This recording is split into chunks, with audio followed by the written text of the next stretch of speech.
To all those above me that watch over me, to all of you, my fave parapeeps on this side of the veil, welcome. This is Reverend Shawn Whittington's Paranormal Ministry. I'm your host, Reverend Shawn, the Rev. Welcome to my haunted house, my very haunted house. Been quiet today. Might pick up a little bit with my guest today, and I will get to her ASAP. I know you all tuned in for her anyway, not me. But thank you also very much for tuning in, taking an hour out of your busy Friday evenings to spend with me and my guest. I appreciate it from the heart because I don't have a show without all of you. So let's get right to it. Let's see what's in the prayer urn.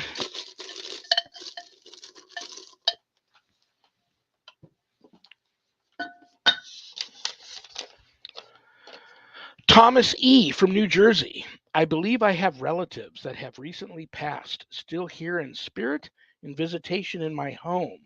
Could you please say a prayer to help them move on to where they need to be? Thomas, God bless you, brother. Yes, absolutely, I will do that for you. And you're not alone. I have that too. But I think mine are more in visitation. They're not hanging around. But I will help you out here with a beautiful prayer if I can find it.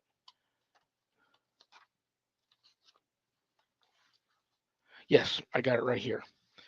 All right, everybody, please contribute your own love and light to this prayer for Thomas and his relatives that have passed on and help them get to where they need to be. Just close your eyes, touch your computer screen, and help us out here. In the name of the Father, and of the Son, and the Holy Spirit. Amen. God our Father, your power brings us to birth. Your providence guides our lives. And by your command, we return to dust. I pray for the dead, especially for Thomas's family. May those who have been dear to Thomas in life find a place with you in heaven. Lord, those who die still live in your presence. Their lives change, but do not end. I pray and hope for my family, relatives, and friends, and for all the dead known to you alone. In company with Christ, who died and now lives, may they rejoice in your kingdom, where all our tears are wiped away. Unite us together again as one family to sing your praise forever and forever. Amen. Thomas, may the Holy Spirit enter and intervene in your life and the spiritual presences in your home and help them on to where they need to be. Amen. Okay, the Paranormal Ministry mailbag. Boom.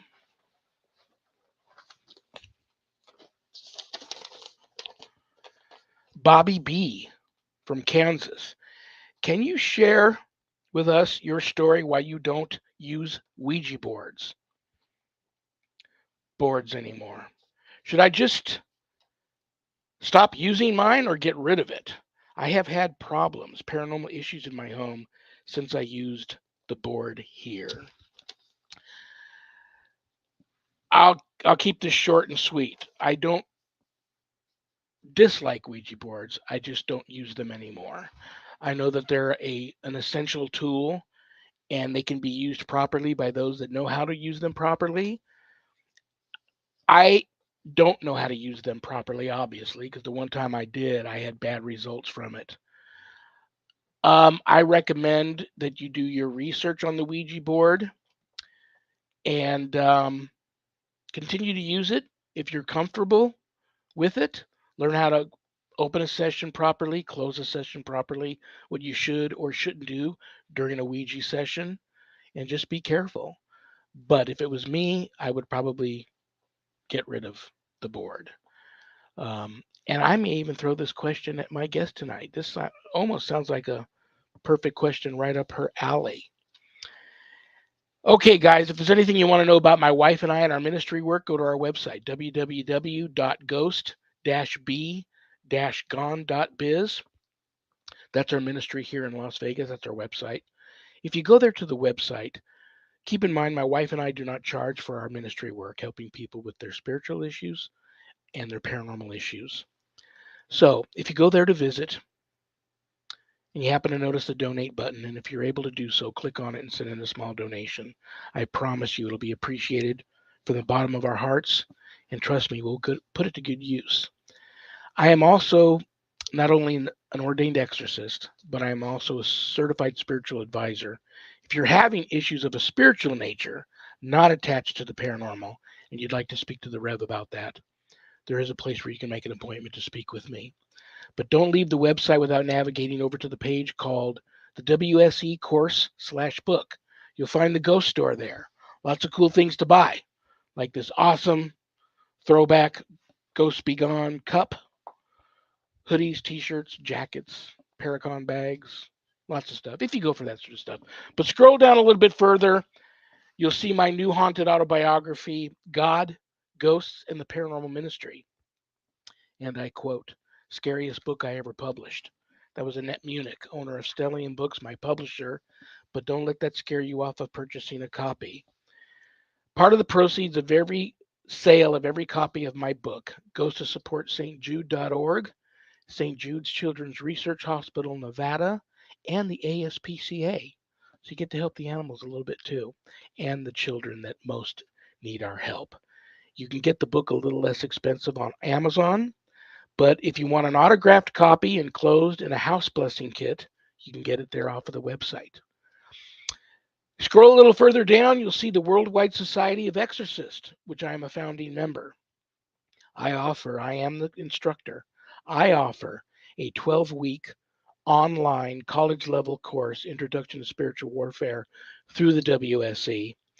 And this is the course for all you true warriors for Christ that feel a calling and a longing to want to have more knowledge when it comes to drawing your line in the sand, making a stand, circling the wagons, putting up a good fight against, God forbid, true evil if it ever comes calling. That's the course for you. All of my students that graduate get a stunning diploma, certificate of completion, suited for framing, along with some other very special blessed gifts that you can only get from yours truly, the Rev. You can enroll right there at the website. If you want more knowledge about the course before making that type of commitment, there is a Worldwide Society of Exorcist Facebook page, or just reach out to me, talk to me about the course. I'll talk to you and see if it's right for you. Most importantly, please keep all of my former, current, and future students in your prayers. Thank you very much. Okay, the reason why you all tuned in. What can I say about my guest tonight? A lot, but I'm not going to go through the whole list because I want to get her out here so you guys can meet her. She's a world-renowned, highly gifted psychic medium channel, critically acclaimed author. Everybody loves her that knows her. I'm excited to have her here. Brothers and sisters, without further ado, please welcome to the show, Corby Mitlead. Corby, are you with us? Yes, so is Baron Manfred over here. So it's my Oh my 14-year-old gosh. Maine Coon. Hello, Oh my baby. gosh, he is beautiful. You know what? See, remember in the green room I told you we have a lot in common, and that's Yeah. right off the bat. I have 13 of those in my front doorstep right now. Can you believe See, that? our house is 864 square feet, so we've got 2 Maine Coons and a rescue, and we are topped up. We had this I cat love you. walked up our driveway one day 20 years ago. Uh, Mhm, you could fit this cat in the palm of your hand. Walked up out of nowhere. We don't know where it came from. We decided to put a carrier out there without the door on it. A couple of cat beds in there, bowl of water, bowl of food. The cat became mhm, beautiful cat. We loved it 11 mhm. years or so until it got a brain tumor and we had to help her on her way to heaven. But shortly before she left, these 4 adult cats that we had never seen before show up and start hanging out with her. Sort of like they were her friends she must have made in the neighborhood somewhere. They were coming to say Mhm, goodbye to her. Then when she mhm. finally left, they never left. So my wife brought home 3 more carriers, some more bowls and food out there. These cats adopted us. Then one Yeah, disappeared. We yeah. thought, well, he or she went back home. We hope Mhm. he or she is okay. Well, she showed back up a few weeks later on our doorstep with 8 kittens. Uh-oh. Okay, more carriers come home, more bowls of food and water go out there. They've all adopted us. There's 13 of them living in my yard. Haven't seen a mouse or a rat since. Um, and that's life. But I'm a dog man, so I've got my mastiff in the house. They know not to go in Okay. the backyard with the mastiff's at. Talk to me, and I wasn't going to ask you this, but you've got this beautiful Maine Coon behind you there, and I know we have a lot Yeah. in common. Talk to Hmm. me about this spiritual. Well, I also work in the animal care industry most of my adult Hmm. life, but talk to me from a psychic medium's perspective. This connection that some people like you and I have with animals and them with us, and why they just always seem to be in our lives. Well, with me, I always consider Maine Coons are love and comedy and furry porta pack. So I've had Maine Coons for 40 years. But I also talk about what I call second shot souls. And my Maine Coon that I got in 1982, named Oswald, he was with me until 2008, got me through divorce, remarriage, cancer. And we had to give him the final kindness because, I mean, he was in pain. He didn't want to go, but it was like, you're in pain, baby.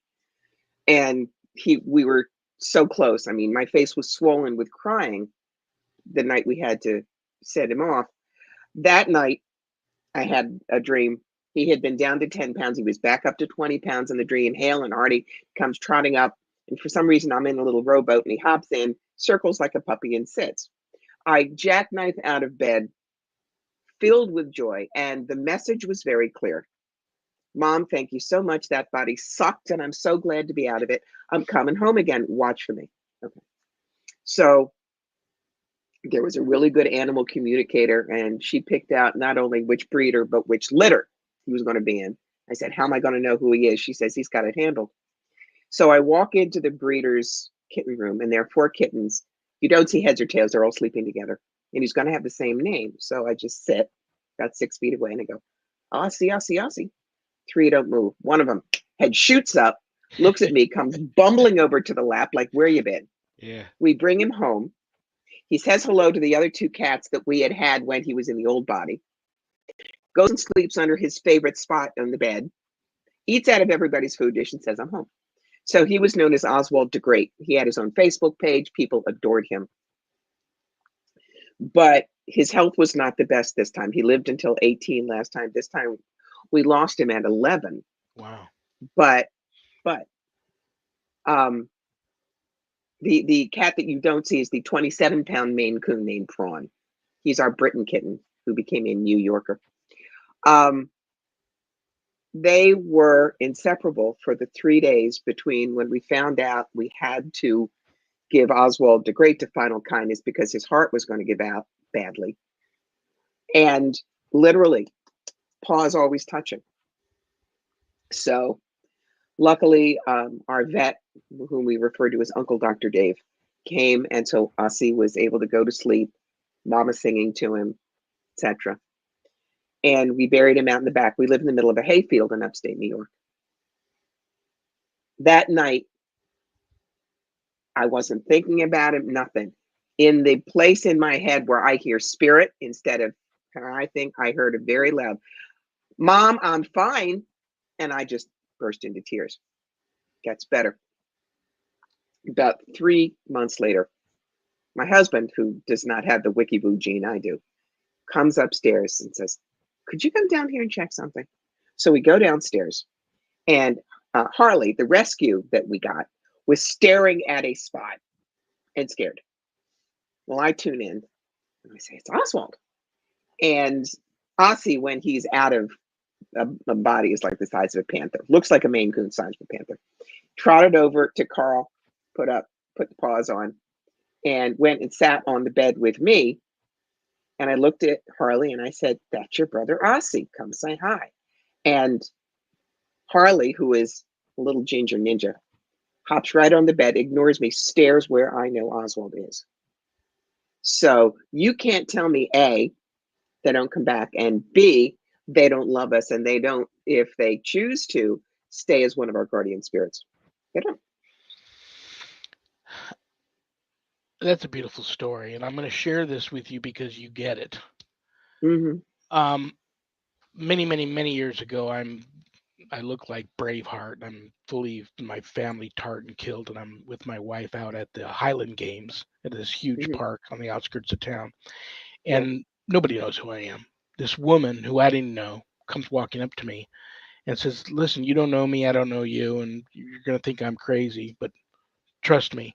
I don't know if you go for this whole psychic thing, but I happen to be a psychic medium, and I've never seen anything like this before. I don't know what she's going to say to Hmm. me." She says, Yeah. "You have this huge pack of animals following you around in spirit." Hmm. And the first thing I thought of was, and I think it's Will Rogers wrote, um, "If there's no dogs in heaven, I want to go where they're at." Um, I'm a dog and more of a dog guy, but I'm also now a dog and a cat guy. But I love that saying. I thought to myself, I really feel that way. They say that everybody's heaven is going to be tailor made for them, Hmm. and feel free to comment on this. But that would be my heaven to be with. I can never remember not having an animal my whole life, and that would be heaven for me.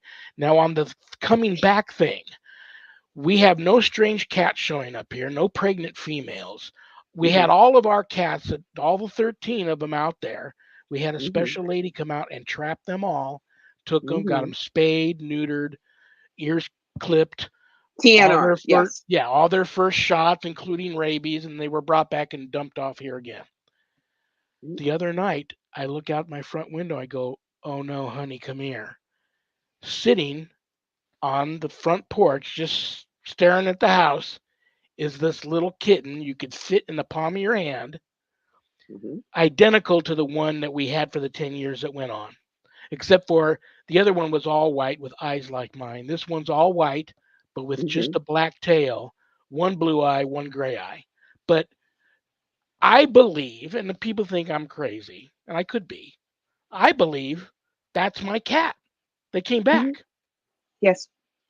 Don't Um, doubt it. so I don't know. It's just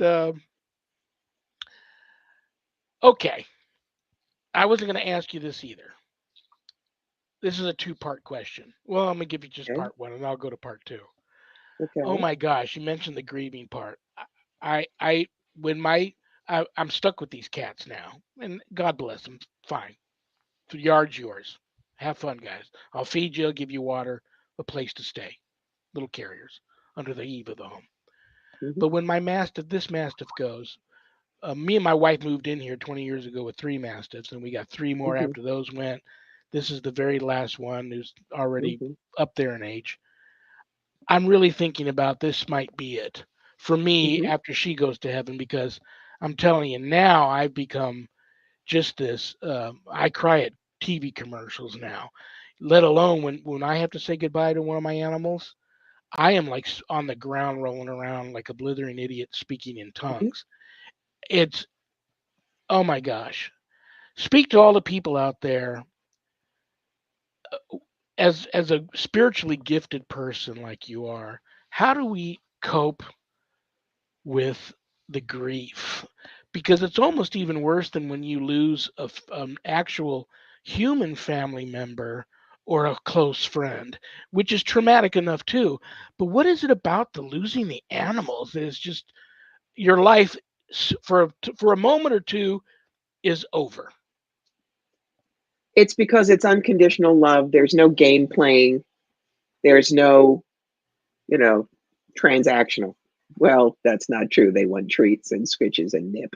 But um but don't get I'm serious. Do not get an animal unless you are ready to outlive it, and you will without hesitation give it the final kindness when it's time.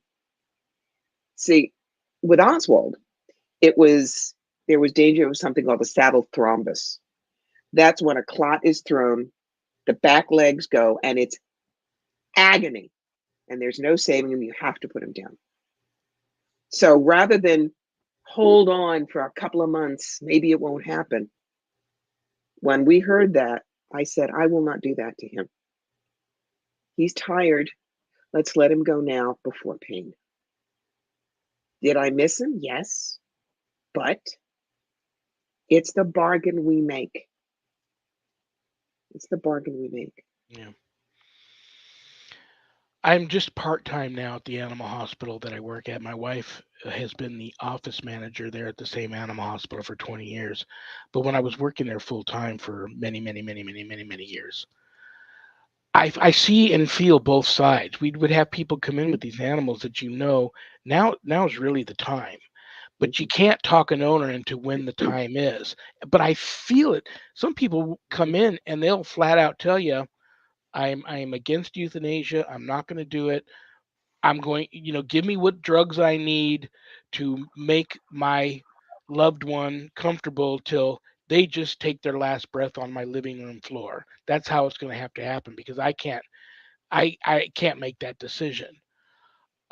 So I see and feel both sides, but I am mhm, totally I can't see them in pain, and so I am I am for the euthanasia mhm, with the pets when you know that they are in pain and it's just going to get worse. And if you didn't do that, they are going to go out in an excruciating, painful, miserable way that you can't even comprehend. So I mhm, do believe it's the right thing. Um, Now, I think it's interesting that some of them come back in a body and some I mhm, think remain in spirit. Sometimes my doggy mhm. door flap right there in front of us while we're watching TV will flap open and flap down. My dog on the Mhm. bed will watch something walk across the room, wag its Yep. tail, lay back down. We had this one huge mastiff named Henry that his Mhm. thing to say good morning to my wife would be wait until she's had breakfast, had her shower, she's doing her makeup, sneak into the bathroom, and he would just stick his nose in her butt and launch her. And that's how he said, and that still happens to her all the time. That's Why do you funny. think some come back just in spirit and some make sure they come back in a body? They're not done being our peculiars. I don't call them familiars. I call them peculiars.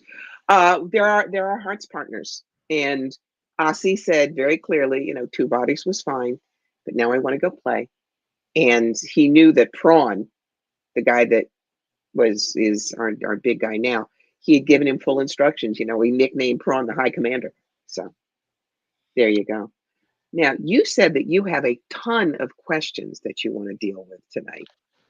You know what? I'm going. What? I'll start going down the list. I know there's no way we're going to get through all of them, and I just want to make sure you have Let's rock some. and I'm roll. going to want you to come back.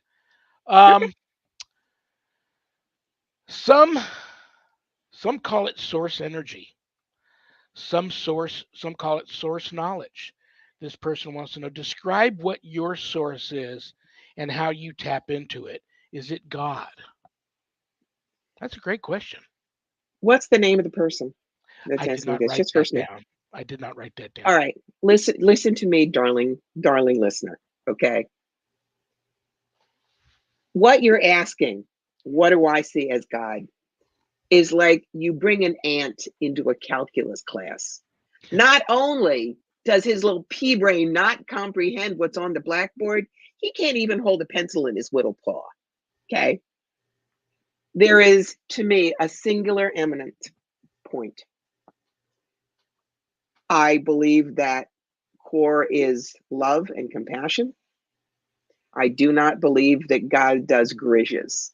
What's a grish? It's a great Yiddish word. It means you stick the knife in and you twist it to make sure it's really good. God doesn't do grishes. He does not, he, she, it, they do not make everything happen. I know the Bible thing about even a sparrow falls and God sees, but you know, Mhm. we wouldn't learn that way. There's an interesting thing. I'm a past life specialist because of the work I did with Robert Schwartz. And very often, people that I will refer to as Bible thumpers, it's the Bible and nothing else. They say, Mhm. well, God says we only live once, so you're wrong. I go, no, you're right. And this is why. The soul is what reincarnates time and time and time again. The Rev, me, one and done. This particular recipe will not be down here again. And this recipe is learning to use free will. So, how can you have a pre birth plan and free will? Same way you would go to college. You decide you're going to be a physics major. Great. No matter what you do, you're going to graduate with a physics degree. But how you get there, you can either take gut courses or double major plus lab. Gut courses is you figure out what you're meant to do down here and you just do it. Double major plus lab is you get stupid and you keep making the same mistakes. Now, that's how I went until I finally figured things out. But either way, you're going to graduate with that physics degree. You're going to graduate with the knowledge that your higher self, your soul came, said, this is what I want to learn this time. And I am encapsulating a part of me in this personality body, and it will learn.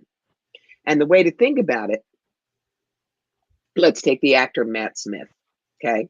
Matt was the 11th Doctor on Doctor Who. He's my doctor, you know, the crazy best friend with the too short pants and the bow tie. But when Matt Smith was done being the Doctor, he then turned around and became Prince Philip for the first 2 seasons of The Crown. Totally different person. Matt Smith is like your soul. The Doctor and the Prince are incarnations. The soul comes back, but the incarnations are one and done. See how that works? Yeah. Very interesting. Very So, interesting. Do we have a um, choice? Do you think we have a um, choice, or can we just stay in spirit and travel the universe and see other the worlds and soul, other? if the soul, yeah, remember, we aren't the choice makers. Um,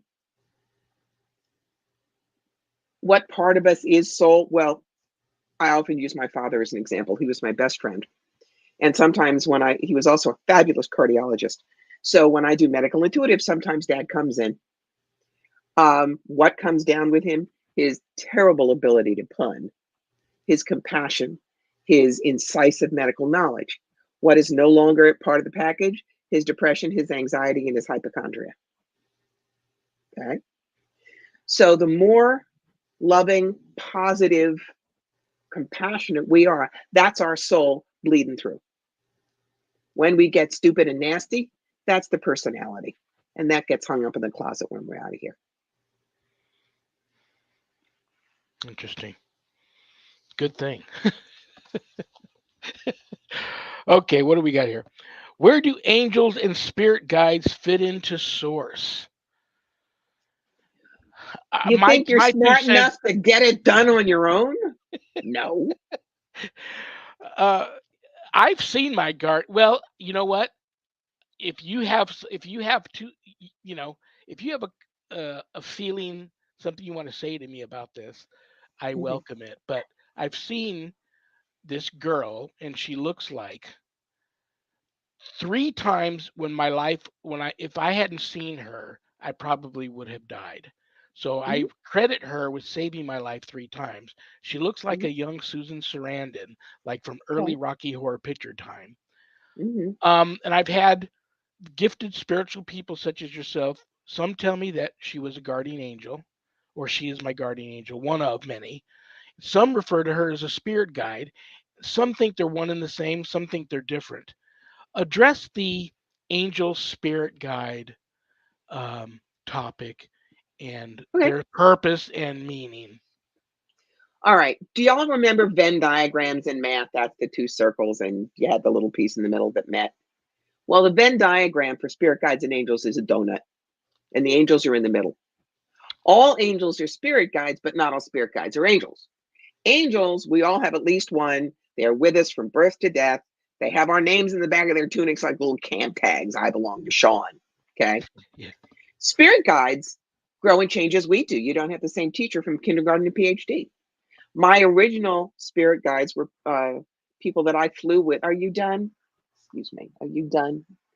Um, they were people I flew with 2 lives ago, 100 years ago in World War One. Since then, I mean, I still have contact with them. There's still a great deal of affection. But the guide I work with now is Baruchiel, who happens to be my own guardian angel, higher vibe. So spirit guides can be dead people, ETs, animal guides, avatars, energy signatures. Depends on who you need and what you're learning. So they are teachers, but please do not ask your spirit guide, should I buy the red car or the blue car? That's not what they're here for. They're here to help you grow spiritually. And don't ask them for the lottery numbers. When somebody says, Corby, can I have the lottery numbers? I look and say, me first.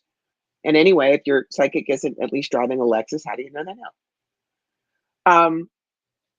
I know about angels because 2002, black ice under snow, upstate New York road, deserted. Took down a tree, a telephone pole, flipped the car, electrical wires all over it, wasn't wearing a seatbelt, walked out with a couple of bruises.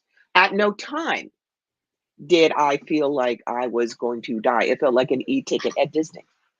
That had to be an angel driving that car. Oh yeah. And it made it very clear that I was supposed to be doing this work full time. I was not done. See, there's So, another thing you and I have in common. One of the three situations was back in many many years ago. I was a raging mhm, alcoholic and drug addict. So one of these nights, 2 o'clock in the morning, on my way home from a party, when I shouldn't have been driving. I guess I was swerving so bad on the freeway that a highway patrolman was just about to light me up, and it probably would have been better had he had time to do that. But I fell asleep at the wheel and mhm, apparently turned right, and I went across all of the lanes of the freeway, and I was going to go off this cliff, mhm, according to him. And then what woke me up was somebody yelling to me, sitting right next to me, "Wake up." And when I bobbed my head up, there was Susan Sarandon. I looked forward, saw the cliff, fish-tailed back over, mhm. and I remember I was going to hit the center concrete divider. But that's all I remember. And I woke up a few days later in the hospital with just a broken wrist. But when I see pictures of the truck, it's like the engines where I was sitting, the roof is down on top of the engine, and they Mhm. had to cut me out with the jaws of life. How did I survive that and only get a broken wrist? So You weren't done. yeah, when we pass, let's say Mhm. you have a family that you're still just so in love with, you love them more than life itself, and you just aren't ready to let go yet. Maybe you built this beautiful home and you had a great life, and you want to go to heaven, and you're going to go to heaven, but there's still some things you want to watch over here. Can you make a decision to come back and be a guardian angel or a spirit guide to Oh, yeah, family members you left behind? you can. But the other thing I want to remind you, I'm going to use an audiovisual aid. Okay. This is your soul, way too big to fit in these little bitty bodies. So a lot of your soul is always up there. You don't lose your family. You just connect up there with all the part of them that's there. And, people say, are my, loved ones always watching over me? No, guys, they're not. Because when we go upstairs and we're coming down the plank of the cruise ship, you not only have the souls of the people that are part of your life this time, but you've got everyone else you've ever lived with in every other incarnation. That's a lot of partying. Yeah. So it's like you may adore your high school English teacher, but you don't always go back and talk to them. You grow past. You love them, you thank them, but you don't always go back and sit in that seat in high school. What do you tell people when they have had these? Like, I speak to so many people that have survived near death experiences. I always call them death experiences because they actually were pronounced dead and somehow they were brought back. And they all describe having seen heaven, even seen loved ones that have gone on before, beckoning them, come, come, Hmm. and how beautiful it is, and this Hmm. feeling that's so a feeling they can't even describe, that they're almost mad when they're sent back. Like if they're told it's not your time and they're sent back, they're almost mad that they're sent back. They love life, they love being alive and that they're back, but there's a part of them that's mad that they were sent back. What do you what do you tell people when they say that? Darling, you're not done. There is still stuff you have to do. You can't not come back when there's stuff to do. Okay. So that's how important you are to somebody down here. Roll up your sleeves. You will get there eventually. And when you say that, it's a dagger to the heart to think about like these mass shootings when these children when are killed. I mean, they have these are souls that are coming back. Um, And they are also, remember, the soul agreed to have this happen because maybe this is what we need to wake things up. hmm.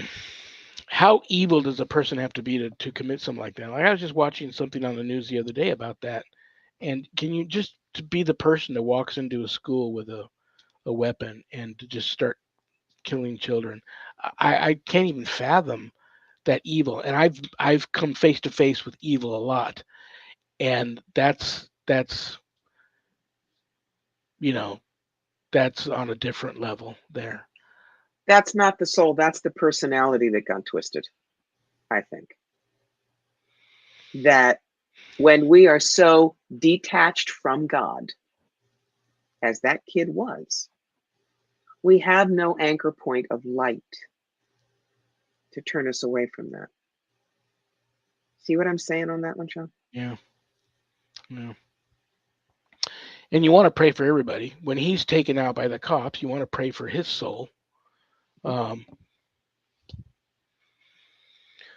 well, I wonder what that conversation is like with God, with him after that. From what I understand, when you do your life review, all the good things that you've done, you get to feel what the other person felt that had all those nice things or kind things done for them. That person is going to have to go through minutely the death of every single one of those children and teachers as if it is him dying over and over and over again. That, my friend, is hell. Yeah. That's what hell is. Hmm. Oh, this is a good question. And I didn't write anybody's name down. Mm-hmm. They know whose questions they are. Spirit guide conferences. And I saw that on your website too. You got a wonderful Mm-hmm. website. Let me make sure everybody knows your Thank you. website here. Well, I go to CorbyMitlead, one word.com. Mitleid. Um, Mitleid, sorry, Mitleid. excuse me. Yes. It's all I right. also love the Facebook page, Corby Mitleid, comma, Psychic at Fire Through Spirit. Wonderful Mm-hmm. Facebook page. Thank you. Um, I saw the term Spirit Guide Conferences. I love that. What is that? Very simple. When I get your guide, if you're in a one-on-one with me, you get to talk to them. You get to ask them questions. Sometimes they'll come in with accents. Sometimes they'll come in um, with personalities, and it's like when I do dead people, I do not just go, oh, I see a woman handing you a rose. She loves you. It's your grandmother. Can I vomit now? What does that tell you? Yeah, nothing. I do the dog tags. For instance, my father, Jerome Richard Dorkin, who died in 2001 at the age of 80. Notice that tells me nothing, but it gets me into the energy right away. And my guides have chosen to play charades with me. I don't know why, but I just put my hands out to catch the energy. I find I do this. If they smoked, this was an accident. This means they were either intubated on oxygen or having trouble breathing. Sometimes there are gestures and there are comments. But this is why I will not do mediumship in a public space. Um, I'll tell you the PG version. There was a biracial same gender couple. The black partner had died and her white widow wanted to speak to her. Now, see this face? Cherry Hill, New Jersey. Nice suburban kid. What comes out of my mouth in flawless urban ebonics, I am not going to say on this radio station because it was full of expletives and obscenities.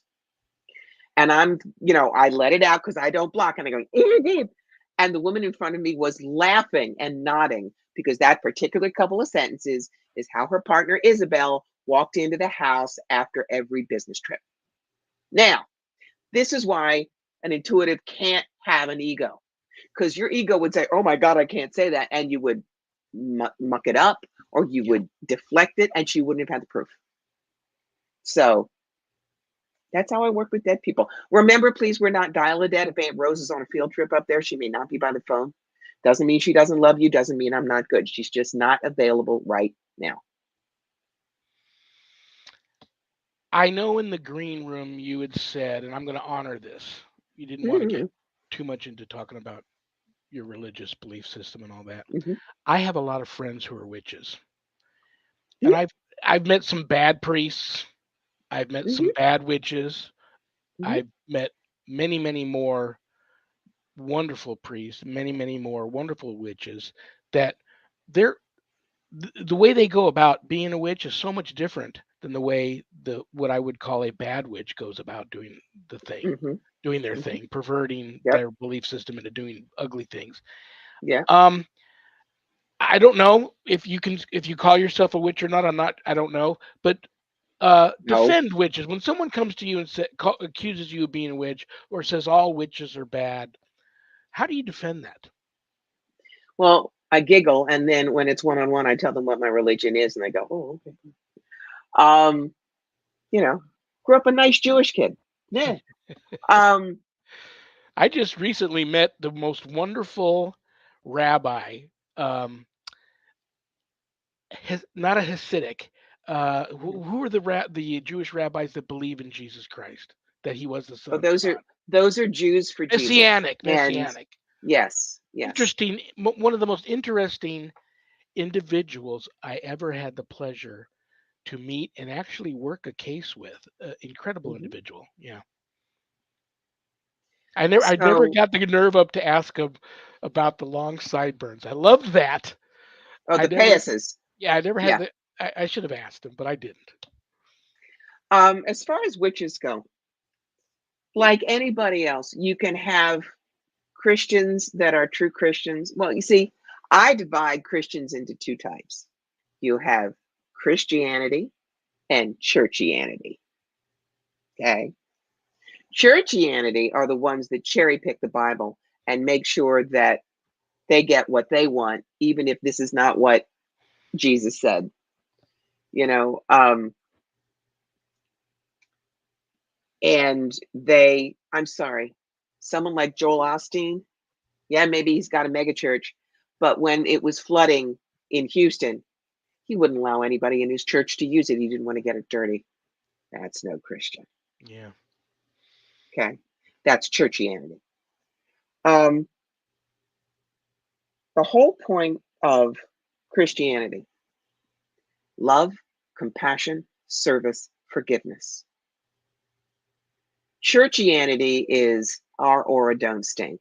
God loves us, but he doesn't love you unless you come through me and give me money. Don't get me started.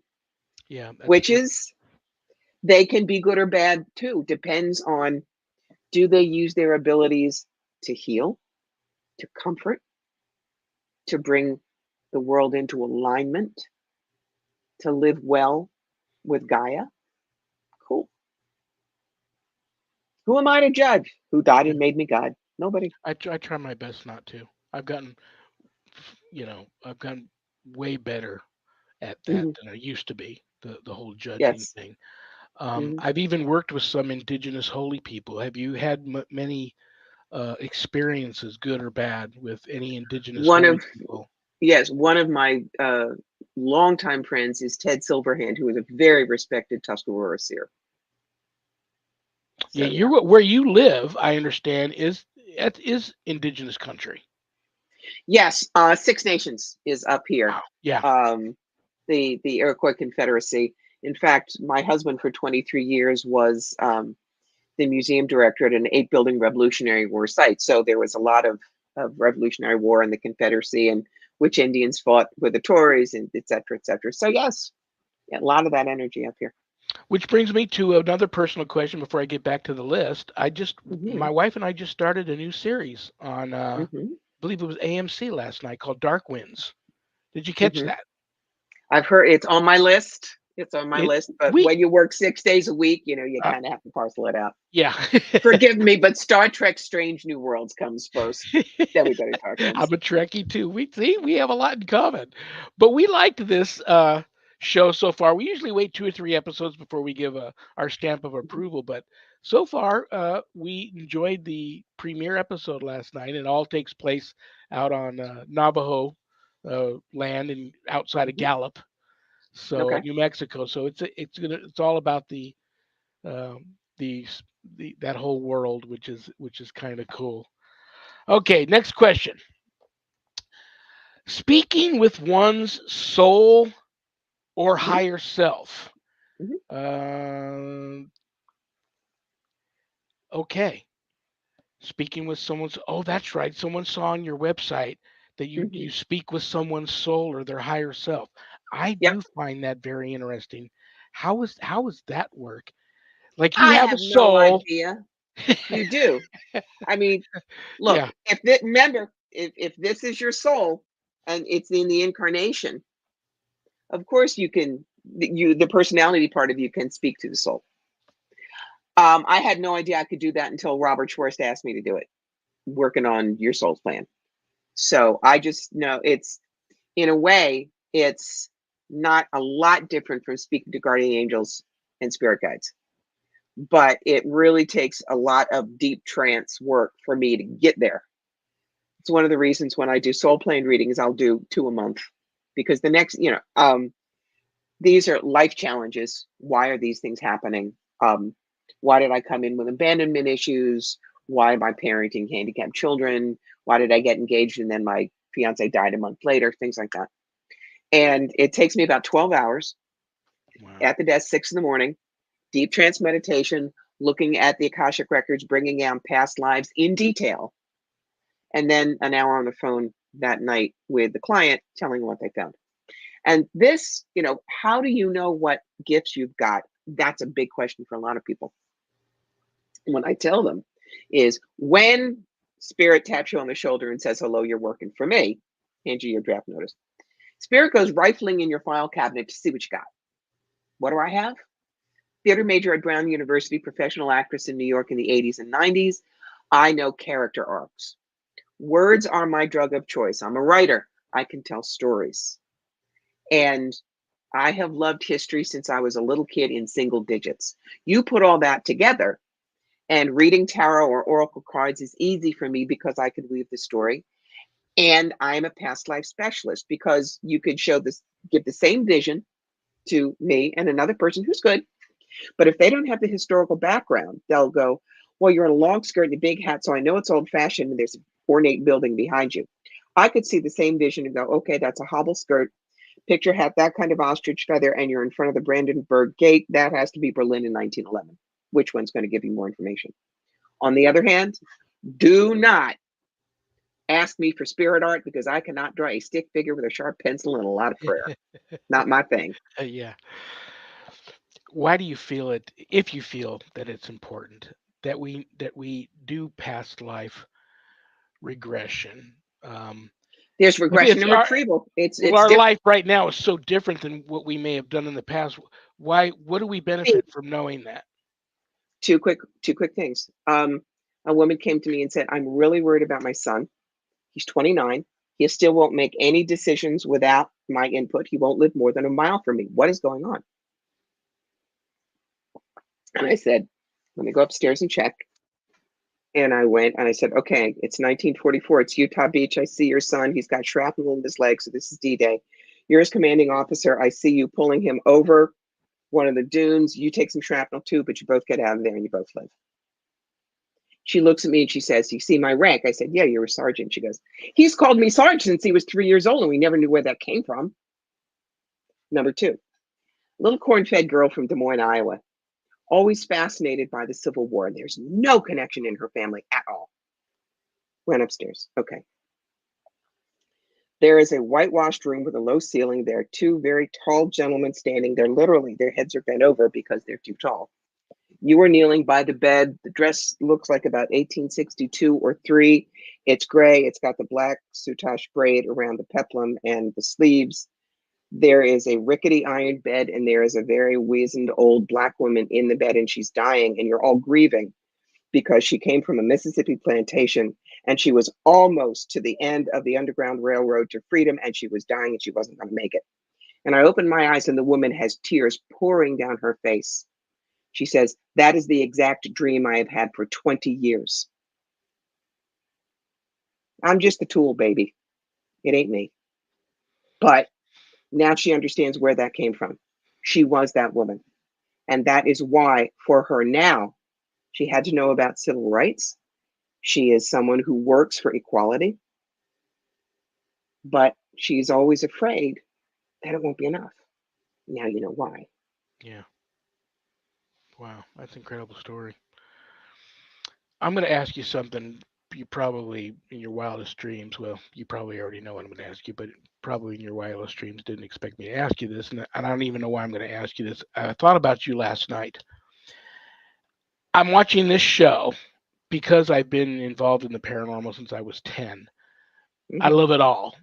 And I also happen to know up in your neck of the woods, Bigfoots Hmm. uh, are up there. And I'm a big time Bigfoot believer. And I'm watching this Bigfoot show. And I know psychics who have gone out and psychically connected with this creature. And the first show I've ever seen where they had actually brought a psychic who was trained in remote viewing. And then they did a little thing about how that was the government was all behind that back in the Carter days. Hmm. And I thought about you and I wanted to know if you do any remote viewing and whether you did or didn't. What's your take on a psychic going out there to communicating with some don't believe in him, but the creature Sasquatch. Remote viewing is not in my wheelhouse. And who am I to tell them no? Yeah. Go and party. Go talk to the alligator god. I don't care. Have you ever seen a Bigfoot? No. Though if you've ever seen a Maine Coon paw, that's pretty big, but that's about as close as you get. What do you think? What's your take on the whole Bigfoot thing as a spiritual person and a very highly gifted psychic medium channel? Have you ever gotten any vibes from the existence of a creature like that in your neck of the woods? No, but remember, science is magic that works. In the Connecticut Yankee in King Arthur's court, the guy time travels and brings a box of matches. Now, we know how matches work, but they were convinced it was sorcery. So there may be a reason that Bigfoot is here. Someday we may find the Loch Ness monster. We may find the Incredible Hulk. We don't know. Go look. There is nothing wrong with looking. Never. Absolutely, yeah. Okay, what do I got next for you here? Oh, I asked you that. Somebody put asked how important is past life knowledge. I already asked you that. Yeah. You know Okay, what? I'm going to pop in here. sure. Remember what you talked about way in the beginning, and that's Ouija boards? Yes. I Oh, have please thoughts do. on Ouija boards. Please do All because right. my wife and I Ouija work. Go ahead. I'm sorry. Ouija boards can be useful. I mean, Jane Roberts got Seth, Pat Rodegast got Emmanuel, Esther Hicks got Abraham with a Ouija board. But I have had to handle two gibbering hysterical teenagers who, because they did no grounding, centering, and shielding and put their hands on the planchette and said, "Who's there?" all of a sudden spelled backwards very fast was, "I have an axe and I'm here to kill you." Trust me, it's not their Uncle Danny. Yeah. Now, a Ouija board is a tool, like tarot cards and a crystal ball, but it's in the toy department. So people think it's harmless. And when I hear that, it's usually at a lecture I'm doing at a psych expo. I say, okay, who here has a kid or a grandchild under 10? Bunch of cans go up. You. How old? 8. What's his name? Joshy. Okay, fine. Joshy comes to you and says, Grandma, I got all A's on my report card. You promised we could go to the toy department and I could get a new toy. This is the one everybody has. I want one. And he drags you over to a box that says, My First Chainsaw. It's in the toy department. You gonna let him play with it by himself? I don't think so. So I'm not keen on Ouija boards because they really are, in a sense, throwing open your door in a strange neighborhood and yelling free beer. You do not know what's out there, but they heard you and they're coming. And frankly, because of the energy that is around Ouija boards these days, just, it's like we think happy things from Santa Claus, those are thought forms. People are scared of Ouija boards, that it attracts the sucky spirits at the corner of Akashic and Karma, and they look at each other and go, "Hey, Sid, there's another one." There are other tools you can use besides Ouija boards, angel boards. Please, kids, don't use them. There are lots of other things they could do for you, what they do. I've seen the meme where someone has a big Ouija board rug and they're letting the Roomba go. No, you don't want to do that. Yeah. Um, you know, it's there's nothing to be scared of with tarot cards. It's ink on paper. It is how you learn to use them. But because Ouija boards are so misused, it's better just to put them aside and find something that you can clearly put your good solid energy into that is neutral from the get-go. End of soapbox. Well said. Well said. Yeah, I had a bad experience with them, but I know people that swear by them. I don't judge. I live and let live. I have made you sit there for almost an hour with a back that's been acting up. So I love you and respect you, and I'm so happy that you spent an hour with me. Before I say goodbye to you, all the Hmm. people out there right now that are just, and a lot of them are sensitive intuitives, Hmm. a little advice on how people can find a way to cope a little bit better with how scary the world seems to be right now. Well, all right, for that, I'm putting my Rev collar on. A couple things. Number one, always ask yourself three questions. What am I X about? Scared, angry, depressed. Why am I X about that? And the magic question we never ask ourselves, what do I think would happen if I stopped being X about that?